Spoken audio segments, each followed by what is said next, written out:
tak je nutné říct, že danou evidenci musí mít daný podnikatel v rámci své provozovny a musí předložit kdykoliv na vyzvání živnostenského úřadu. A doba, po kterou musí danou evidenci vést, je 5 let od uskutečnění daného obchodu. Tak, potom dál, co je nutného říct, tak je tedy to, že podnikatel jako takový musí zajistit, aby v dané provozovně měl osobu, která znala českého nebo slovenského jazyka, a tady tuhletu způsobilost dané osoby si živnostenský úřad může prověřit. Prověřuje tu způsobilost té osoby tak, že jí klade otázky z běžného života, na které ta osoba musí reagovat, a potom případně jí předloží noviny, případně nějaký denní tisk, který ta osoba musí interpretovat.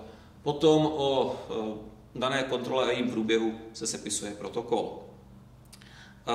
Potom dál živnostenský zákon v některých případech stanoví, že všichni zaměstnanci daného podnikatele musí být bezúhonní, což tedy musí podnikatel přímo zajistit.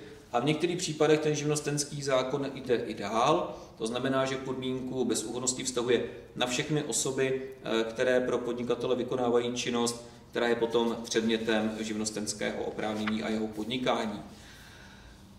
Dál, co je nutného říct, tak je to, že jednak podnikatel a obecně každá osoba, která provozuje činnost, která je předmětem živnosti, musí živnostenskému úřadu prokázat totožnost.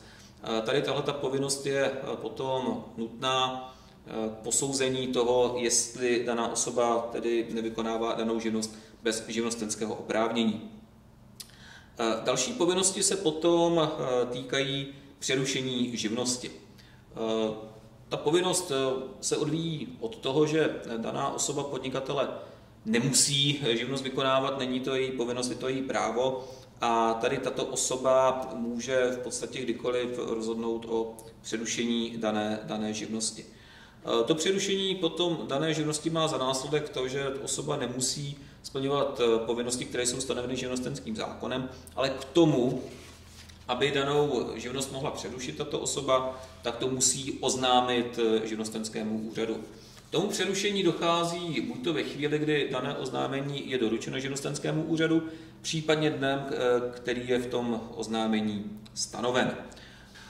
Co se týče ukončení přerušení živnosti, tak je nutné říct, že je teda nutné, aby daný živnostník tady tuto dobu vymezil v daném oznámení, a pokud by chtěl začít podnikat dříve, než uplyne ta doba přerušení, kterou si původně stanovil, tak opět to musí oznámit živnostenskému úřadu.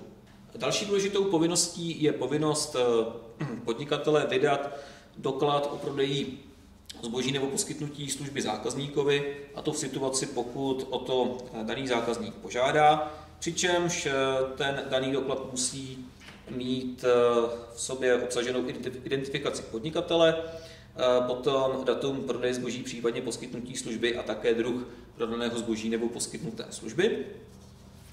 Potom dál podnikatel je povinen na žádost živnostenského úřadu sdělit, zda teda živnost provozuje, a musí to teda doložit příslušnými doklady. Ty doklady a jejich forma nejsou živnostenským zákonem stanoveny, čili může se jednat v podstatě o jakýkoliv relevantní doklad ve formě například faktur, dokladů o nabití prodávaného zboží, případně materiálu používaných v poskytování služeb. Další důležitá povinnost se vztahuje k ochraně spotřebitele a spočívá v tom, že pokud podnikatel chce ukončit provozování živnosti v určité provozovně, tak to musí sdělit živnostenskému úřadu a musí živnostenskému úřadu také sdělit adresu, na které zákazníci mohou v podstatě uplatňovat své případné nároky vůči podnikateli, myslíme tím nároky reklamační. Údaj o tady této adrese, na které ti zákazníci mohou uplatňovat své nároky, je vedena v živnostenském rejstříku po 4 roky a samozřejmě to nesmí být žádná adresa fiktivní. Další důležitou povinností je, že pokud živnostenský zákon nebo zákony jiné stanoví nějaké podmínky způsobilosti zaměstnanců pro výkon povolání, kteří jsou zaměstnáni potom daným podnikatelem, tak podnikatel je povinen zajistit, aby tyto podmínky na straně těch zaměstnanců byly splněny. A potom zákon konečně uvádí to, že podnikatel je obecně povinen dodržovat veškeré právní předpisy, které se vztahují k výkonu jeho podnikatelské činnosti.